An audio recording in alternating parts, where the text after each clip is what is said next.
If your small business received a COVID EIDL, then today's video is for you. I'm going to answer some comments on some of our recent YouTube videos. If you're not already subscribed, please consider doing that by subscribing to the channel, hitting the notifications bell. If you find value in this video, please share it with your accountant, your attorney. They need the information that we provide because we are finding how many accountants and attorneys are giving bad advice to small business owners like you. On today's video, I'm going to do a couple of comments, and notably, I'm going to refer to two of our blueprint guidebooks. These are guidebooks we created that are excerpted from our overall EIDL resource hub, which we consider the comprehensive source of all information you need to know about the COVID EIDL program.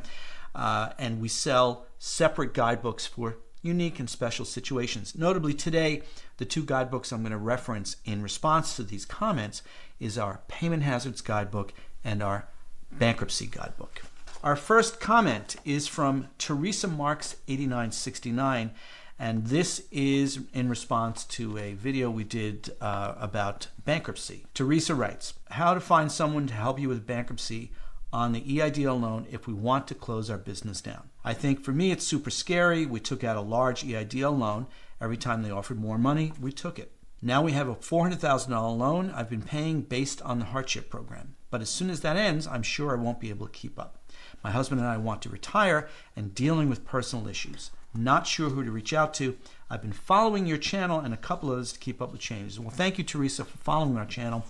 We truly appreciate folks like you who've been with us so long, many of you since the days of the pandemic. So a few issues to unpack here in response to your comment.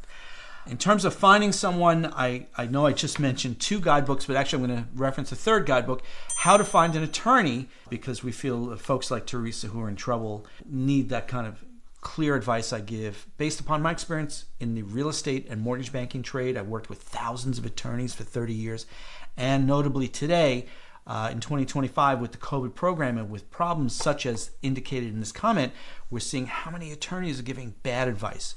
So we created a guidebook with simple step-by-step instructions, kind of my formula, my special family recipe, if you will, on how to improve your chances of getting the best quality attorney who understands or maybe even has experience with the COVID EIDL program to give you the best advice and get the most effective assistance for the dollars you're paying them, because too many attorneys are wasting time and giving bad advice.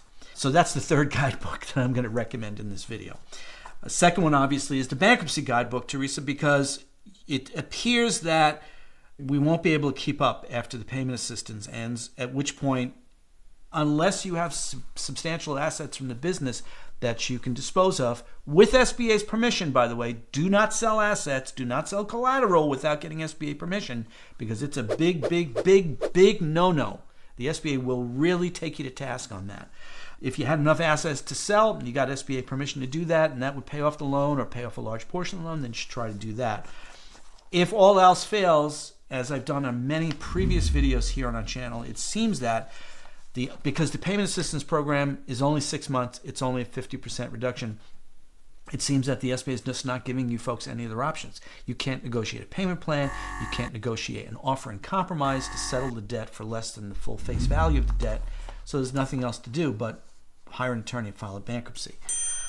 And I'm sorry to hear, Teresa, that you and your husband want to retire and you're dealing with personal issues. Linda Ray and I wish you better results in that regard soon. Next comment is from ℬ𝒜𝒦𝒢ℛ𝒪𝒰𝒩. I have been paying my EIDL down in increments since I got it. I'm about a year from discharging it altogether. Congratulations, that's fantastic. But for some reason, the SBA has taken in recent weeks to send me notices of delinquency. I write from the portal to ask about this claim and they don't respond. I call and none of the menu options address my situation, nor, of course, can I reach a live agent. Fun times. ℬ𝒜𝒦𝒢ℛ𝒪𝒰𝒩, a few things here.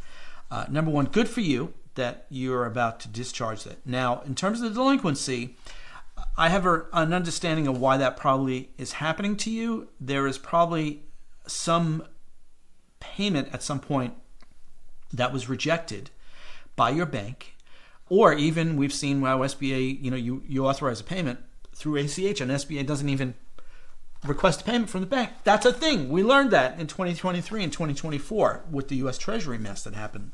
I would recommend you go into your payment activity and payment history tab and go all the way back and look at your payments. Look at the date that you authorized a payment and make sure that you got credit for all of those payments. Now, you will probably discover, as I have learned on many, many one-hour consulting calls with folks, when we do a screen share and we look at the MySBA portal, I find that one payment or those 3 payments that were returned, insufficient funds, or that for whatever reason didn't go through. And so you've got to do the math to figure out what's the total that you're behind in arrears.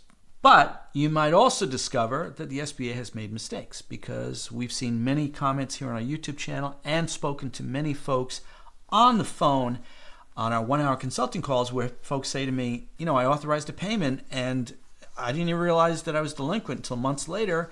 And then SBA said, oops, we made a mistake, and they gave me credit. Now, ℬ𝒜𝒦𝒢ℛ𝒪𝒰𝒩𝒟𝒮, you indicate here, I write from the portal. Stop doing that.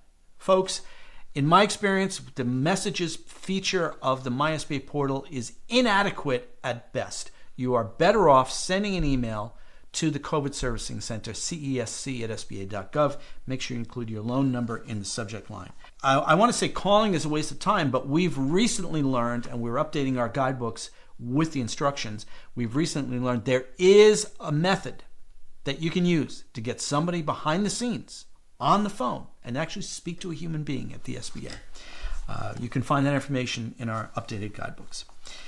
Right off the bat, ℬ𝒜𝒦𝒢ℛ𝒪𝒰𝒩𝒟𝒮, I would say the thing you got to do is do the math to figure out what the delinquency is, but going back over the payment history. And number 2, send an email to the COVID Servicing Center. I hope that helps you. And our final question today is from RPM Handicapping 9701. This could be important. From the approval letter, if you have automatic payments set up in the portal, please remember to adjust them so we do not continue to debit your account with the wrong payment amount.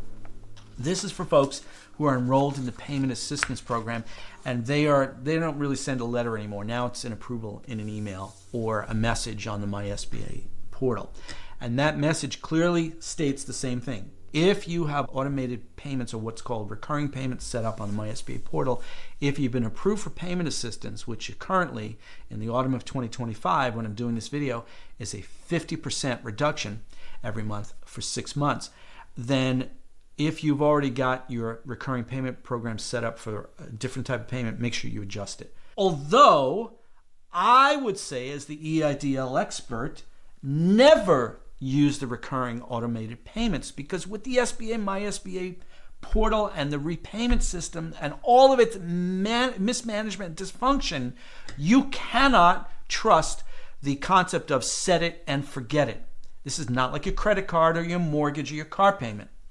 This is the SBA, and the repayment system is ripe with failure and errors and mistakes that will impact your payment history with them. Do not use automated payment. I've said this many times, notably in 2024 when we assisted people to get their loans returned from the U.S. Treasury from collections. I hope all of you folks found my responses to your comments helpful today. If you are not already subscribed to our channel, please consider doing so. More than 70% of folks who watch our channel are not subscribed. And certainly, if you could just take a moment, show a little love and hit the thumbs up, which now, if you're watching this on a computer or on a TV screen that's over there in the lower right-hand corner as you're watching me, my lower left as I'm facing you, it's down there. Hit the thumbs up and tell YouTube this video has value and that YouTube will get the message from you by that simple thumbs up. And they'll share this video with other small business owners with COVID EIDLs just like you. I'm Trevor, the EIDL expert, and on behalf of my partner in love, life, business, and everything else, Linda Ray, we want to wish you all the very best with your personal and professional endeavors. Stay safe, stay well. I'll see you on the next video.